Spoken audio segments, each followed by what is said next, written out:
Begini ya, jadi ngaji saya di YouTube itu dari awal sudah saya ikhlaskan lillahi ta'ala, dan otomatis secara sanad itu tersambung. Yang ada syarat ketat itu kalau mau jadi mufti. Ya jadi apa? Mufti. Mufti itu orang yang punya otoritas menghukumi halal haram, syarat tidak sahnya sholat atau syarat sah tidaknya nikah itu nggak boleh hanya sekedar ngaji di YouTube. Tapi kalau syarat ingin tahu kebaikan sudah cukup. Karena kebaikan itu ma'ruf, mudah dikenal oleh Jadi kalau syarat-syarat yang ketat harus ketemu gurunya, ngaji lama, terus akhlaknya harus baik, hafal Quran, hafal hadis, itu syarat untuk mufti, ya Pak? Mufti itu begini loh, fatwa sesuatu yang jelimet itu namanya mufti. Kalau sampean kan nggak perlu seperti itu. Makanya dengar ngaji saya yang bisa dilakukan, yang nggak ditunda itu sudah selesai. Dan potongannya ya nunda semua.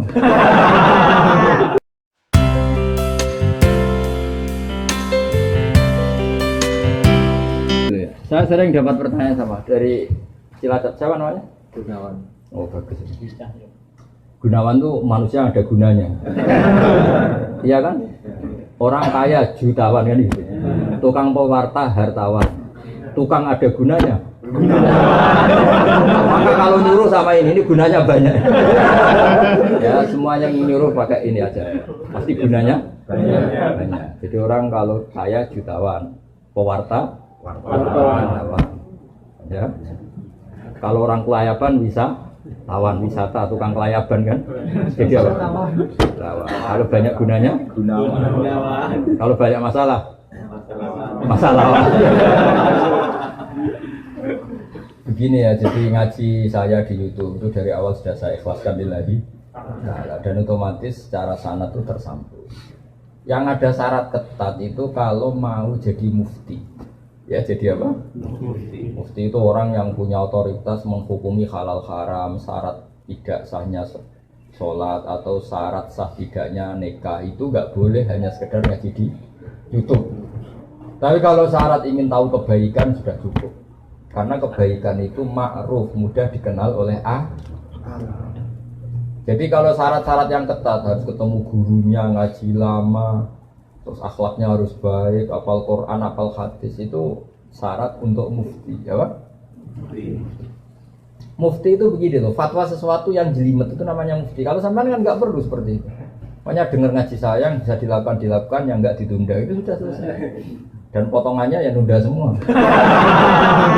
Misalnya saya ngaji, wajib gak orang nyaur utang? Ya jawab. Wajib. Tahu toh? Ditunda apa langsung? Tunda. Ketika kangen keluarga wajib gak terus ingin pulang atau ngirimin? Tapi ketika ada tadi kantor cabang pikirannya mulai macam-macam. Nah, kenapa kalau mufti syaratnya ketat? Karena mufti itu akan menimbang hukum yang kayak iya kayak tidak. Itu harus orang alim, nggak boleh hanya lewat YouTube. Saya beri contoh ya Mas Gunawan ya, kayak iya kayak tidak. Misalnya gini, saya beri contoh. Kerja di Korea itu baik apa enggak? Kalau melihat sisi jauh dari keluarga agak baik. Tapi apa artinya deket tapi enek? Enek itu raine ketok terus rezekine ora tau ketok. Itu namanya enek. Jauh tapi gak enek karena weselnya kirimannya banyak. Lancar. Nah kalau istri kamu rata-rata nelpon kangen orangnya apa kangen kiriman? Kiriman. Nah itu kan terus ketika ada orang tanya baik mana merantau sama di rumah itu pas itu cuma itu hukum sosial, tapi seorang mufti pasti gampang kayak iya kayak tidak. Nah itu butuh orang alim yang ngajinya tenanan. Tapi kalau hukumnya suami istri sebaiknya apa ya rukun, itu kan nggak perlu mufti, pasti iya gitu apa? Pasti iya. Jadi saya jawab ya, jadi kalau ngaji lewat YouTube itu sudah sah. Cuma tetap saja nggak sah kalau sebagai mufti. Mufti itu menentukan hukum halal haram. Misalnya kamu marung di warung Korea yang terkenal misalnya masak babi, tapi yang kamu makan benar-benar telur atau ayam, hukumnya gimana? Mesti mufti itu mikir. Kalau melihat ayamnya halal, tapi paling digoreng di wajan yang sama, diletakkan di piring yang sama, dan mereka nyuci piring pasti tidak dengan cara Kalau melihat gitu kayaknya tidak halal ya. Tapi kalau melihat bisa saja, meskipun bisa saja pas jatah saya piringnya baru. Tapi meskipun kemungkinan itu entah. Tapi ya buat senam otak yang nggak mungkin dianggap mungkin saja. Tapi ini ya itu mufti. Misalnya sholat pesawat hukumnya gimana? Kalau melihat waktu sholat ya harus sholat. Tapi melihat kalau kamu sesuci misalnya, sesuci di pesawat itu wudunya kira-kira sempurna enggak? Buatan kan? Kalau sempurna dimarahin awak kabin. Setelah wudhu tidak sempurna kira-kira tetap wajib sholat apa enggak? Mesti jawaban pertama wajib. Lalu sholat ini namanya apa? Sholat dihormatin waktu, hanya menghormati waktu, tapi nanti setelah di kos-kosan atau di Korea harus dikodoi. Tapi ketika wajib ngodoi melihat wajah-wajah gini, wah sholat aja sudah menguntungkan, disuruh wajib kodoi. Muftinya ngeper lagi. Karena wajah-wajah kayak sampean itu semua mufti pasti ngeper. Ini sholat fardu aja abot, apalagi disuruh kodok.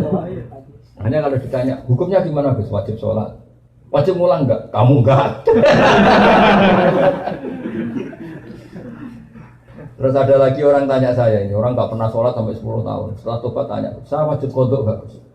Tak lihat wajahnya itu kalau diwajibkan langsung nggak sholat. Akhirnya saya sebagai kiai ngakalin, ya sudah penting kamu sholat dulu aja, tidak usah tanya kodoknya. Setelah setahun datang lagi, sudah tahu nikmatnya apa? Sholat. Gus caranya kodok gimana? Sudah nggak tanya kodok wajib enggak? Caranya kodok gimana? Saya bilang ya pokoknya tiap sholat kamu 2 kali aja, nggak usah langsung banyak apa? Tiap sholat 2 kali. Yang satu untuk sholat wajib hari ini, yang satu untuk nyaur utang yang dulu. Karena kalau langsung dihitung 10 tahun tuh sebulan kali 5, 10 hari aja berapa? 10 hari kali 5 waktu sudah 50. Berarti tiap 1 bulan 150. 150 kali 12 berapa? Banyak ya. Kali 10 tahun. Lihat raweh saja dia takut apalagi. Nah, wajibnya qadha itu sesuatu yang mudah dikenali. Tapi ngitung loyalitas orang pada agama. Rai-rai gini, rai-rai tobat musiman gini. Kalau langsung diwajibkan itu malah apa bahaya. Makanya bilang ya sudah sholat dulu aja. Katanya kiai harus ngodok ikut 10 tahun sudah, saya sholat dulu aja, tidak usah tanya itu. Makanya dulu tuh ada cerita unik. Ini guyonan saya sebagai penghormatan pada Korea palsu ini ya. Ada kiai itu kan rata-rata anaknya cantik. Kalau anaknya tidak pati cantik itu ya rapati kiai. Kiai betul itu rata-rata anaknya cantik. Karena istrinya rata-rata ya kalau kiai istrinya jelek ya agak musibah. Tapi bisa bikin kantor cabang gak? Ini provokator itu. Apa pengesahan apa? Pakai kartu apa? Enggak, kantornya aja. Dia istilahkan istri kedua itu. Singkat cerita itu anaknya itu cantik. Ya dulu itu enggak ada akses ke dalam kecuali harus jualan apa? Air. Jadi ada orang santri itu agak nakal dia. Ingin tahu ningnya kalau dalam bahasa pondok itu ning. Taman karena saya yakin semua yang ngaji saya di sini itu masih ada sisa-sisa santri. Karena orang Indonesia hebatnya gitu, kecilnya mesti dolanan di musola, nguyaya di musola, ya kan? Baiknya orang Indonesia kan? Iya kan? Karena rata-rata kita pas kecil itu kan nyon sewu miskin, yang ada jeding itu di musola. Sekarang keluarnya tamer-tamer di Indonesia ke saya gitu, semenjak masjid bagus, kamar mandinya bagus. Kadang orang mau ke masjid itu bukan karena ingin jamaah, kudu ngising di rumah lari ke masjid. Ya kan sekarang banyak enggak? Banyak karena kamar mandi masjid lebih bagus. Yang parah kalau mau tidur Kang Ali, di rumah enggak ada AC, enggak ada kipas angin. Kalau ngantuk ke masjid. Kipasnya dinyalin. Di daerah kamu ya gitu. Di sini. Di kos-kosan nggak ada kipas, di sini masjid ada. Ada sih, malah sih di sini. Itu mau itikaf kok mau nikmati hidup? Nikmati hidup. Ya alhamdulillah kok Allah enggak apa-apa lah. Dekat masjid sudah baik. Meskipun niatnya tidak baik, semoga tetap apa? Baik. Singkat cerita dia itu pura-pura jualan apa? Air. Kiainya senengnya begini. Ben baru kayak anakku disenengi, banyu murah soalnya. Kiainya wali, jadi tahu kelakuan.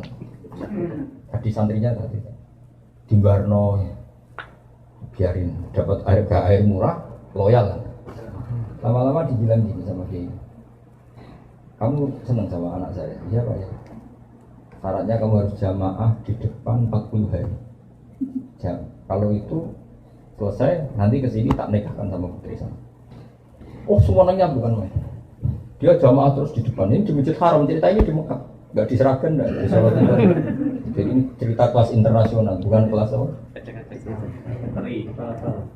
Setelah itu semangat dia. Ya, syaratnya 40 hari di soft awal. Ya imamnya tentu imam Masjid Haram, nggak masuk imam nggak ini. Kalau di sini nggak jadi wali 40 hari belum jadi wali.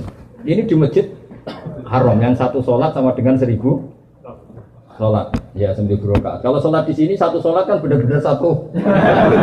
Kalau di sana lipatannya kan berapa? 10.000. Ada yang bilang pokoknya ribuan, ratusan ribu, terserah ngitungnya sampai 40 hari. Hari ke-40 selesai sama kiainya digandeng santri. Ayo nak pulang ke rumah saya. Tak kawinkan sama anak saya sesuai perjanjian. Itu santrinya marah-marah. Pak Kiai, nginyak uang. Sholat diterima dijoli anak jenengan. Enggak bisa. Ternyata dia hari kedua ketiga sudah ikhlas, tidak karena cewek tadi, tidak karena putrinya kita tadi. Ayo nak pulang saya nikahkan sama anak saya karena sudah 40. Pak Yai, kamu menghina saya. Masa sholat nikmatnya seperti itu hanya hasilnya dapat putri jenengan? Enggak bisa. Sholat saya itu balasannya surga, enggak bisa. Enggak mau saya. Dari sholat untuk dapat cewek menjadi sholat nikmati kebenaran. Makanya kalau kamu ingin kaya tak suruh sholat hati. Nanti kalau sudah sering sholat nikmatnya sujud, nikmatnya muasalah sama Allah terus mulai berubah doa. Apa penting kaya apa enggak? Kalau kok masih ingin kaya terus berarti sholatnya masalah. Akhirnya enggak mau malah dikawinkan. Akhirnya kiainya yang merayu-merayu dia. Sudahlah tetap jadi mantu saya karena kiainya kesemsem ingin punya mantu ikhlas. Sekarang gantikan kiainya yang mati-matian ngerayu supaya dia mau jadi menantunya. Karena ingin punya menantu ikhlas.